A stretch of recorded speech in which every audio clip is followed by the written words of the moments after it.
Hello, Entrepreneurial Growth. This is Miles Bone, Western Carolina, presentation for Employee Protection, EMT 630. About employee protection. Understanding employee protection in the workplace is really important for us as entrepreneurs and us with either our existing businesses and us for those of us who are starting our our new businesses and looking to start businesses. We need to understand how we can protect employees, how employees should be protected, and what makes up that employee protection within businesses. Essentially, the protection of employees within a business or organization is a vital aspect towards the business or organization's ability to succeed and find further success. Each employee who is hired by a company has rights that protect them at federal laws, through federal laws as well as state laws. Through addressing these issues, when employees are hired and by setting higher standards, employees are protected from potential workplace problems that can arise. In the United States, each employee is protected under the DOL, which is the Department of Labor, through over 180 federal laws. The numerous amounts of federal laws help to safeguard the rights of employees in private companies and those working for a state government. The Department of Labor laws mandate and cover over 10 million employers and over 125 million workers. The following are the main reasons of emphasis to help further explore what types of rights a worker has in their respective workplaces.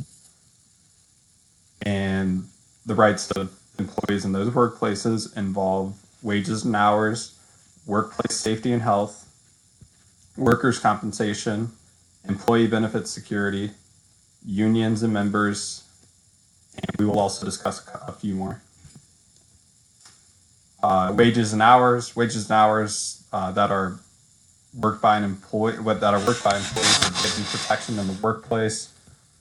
Essentially, the protection is due to the employers compensating employees for the right amount of money owed for hours worked and overtime hours that are worked. The Fair Labor Standard Act, FLSA, the acronym, is an act that was developed by the Wage and Hour Division, which essentially requires employers to pay those employees regular rates of pay for their 1.5 times the rate of pay for overtime work.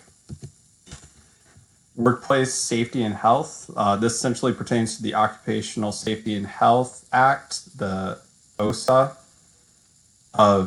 which was established in 1970. The OSHA predominantly regulates safety and health conditions within a private workplace. Employers must make sure that they provide healthy working environments by addressing work hazards that are either free or recognized. Workers' compensation. Workers' compensation acts have been enacted to help develop laws about private companies or state governments. Some regulations include the Longshore and Harbor Workers' Compensations Act, the Energy Employees Occupational Illness Compensation Program Act, the Black Lung Benefits Act, and the Federal Employees Compensation Act. Next, we have employee benefit security. The primary regulation of employee benefit security from the Department of Labor pertains to the Employee Retirement Income Security Act, or the ERISA. This act helps to regulate those employers who provide and offer their employees with pension or welfare plans. Unions and members, and we'll also discuss board members. Essentially, labor unions help to promote union democracy through the intermediaries to the employees of those businesses through giving workers the power to negotiate working conditions that are favorable to the employees. The Labor Management Reporting and Disclosure Act, LMRDA, as the acronym is known, was implemented in 1959, which was placed in order to help deal with the relationship between a union and the members of that union. The protection of union funds and filing of annual financial reports, as well as other aspects, help make up this Labor Management Reporting and Disclosure Act. When it comes to employee protection, understanding how to protect board members is also important. To protect board members, the following three categories help to ensure that liability is given to those members. Essentially, these three types of categories involve corporate liability, federal liability, and general liability. Corporate liability involves nonprofit standards where board members must hold the company they are involved with responsible for employment taxes. Federal liability, through protecting board members, it basically involves how the IRS can help board members, can hold board members responsible for operating under the correct regulations of the IRC or the Internal Revenue Code. And general liability, which we discussed in the employee or business protection screencast. And essentially this can also fall under the employee protection screencast and employee protection in general, because this issue, and when this pertains to board members, this issue involves gross negligence in which board members can be held responsible for not taking preventative steps for an issue that can be brought forth towards a company. Keyman insurance. Keyman insurance is important and is an important type of insurance to cover, and it also predominantly pertains to three primary situations. A key person brings in a significant percentage of profits for businesses. A key person's knowledge and expertise would result in the company having to replace that key person, who would be extremely costly to the business in many different forms. And a key person brings specialized experience, such as a person who carries forth a patentable product. The significance of this for Keyman Insurance basically involves investments to make in a company of all sorts. Keyman Insurance premiums range from $100 a year to thousands a year, depending on the amount of key people insured and covered. The variations of premium rates include 4 sections of coverage: key person's age, gender, and health, company structure and size, the industry that a business or organization works in, and the type of policy. Health insurance.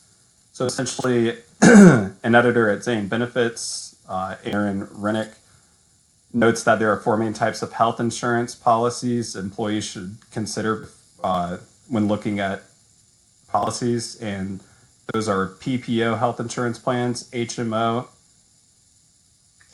health insurance plans, HSA qualified health insurance plans, and health insurance coverage plans that are amenities.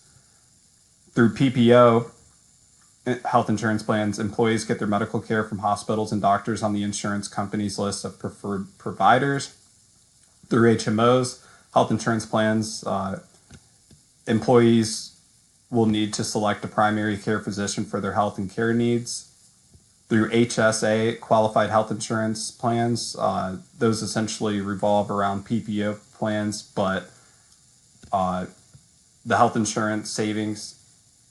savings accounts of the individuals is the source of where health payments will come.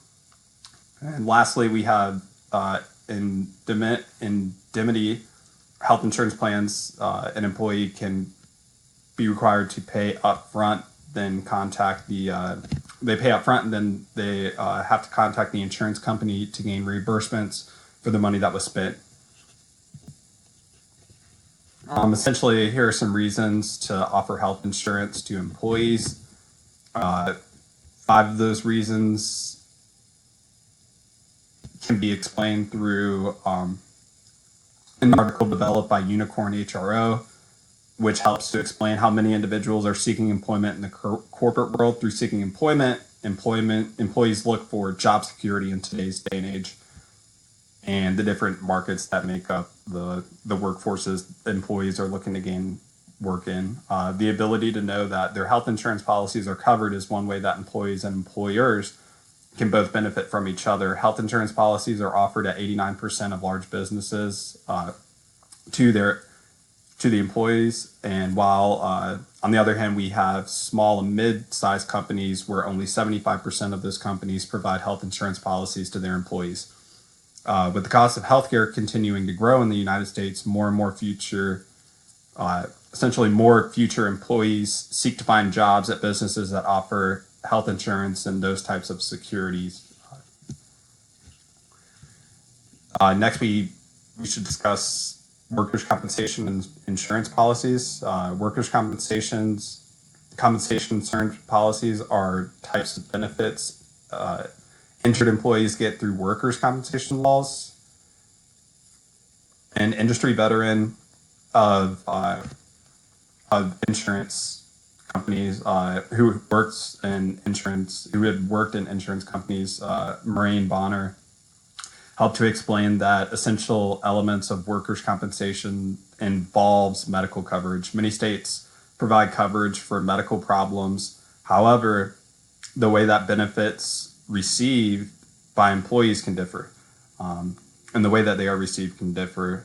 Benefits can be covered for an employee until that employee is able to return to work. The medical providers are generally reimbursed for their medical services through the analysis of the fee schedule, in which the plan given will show what providers will receive from each type of treatment. Thank you for watching this, and I appreciate all the work that everybody has done this semester, and I hope you guys were able to gain some insight about employee protection.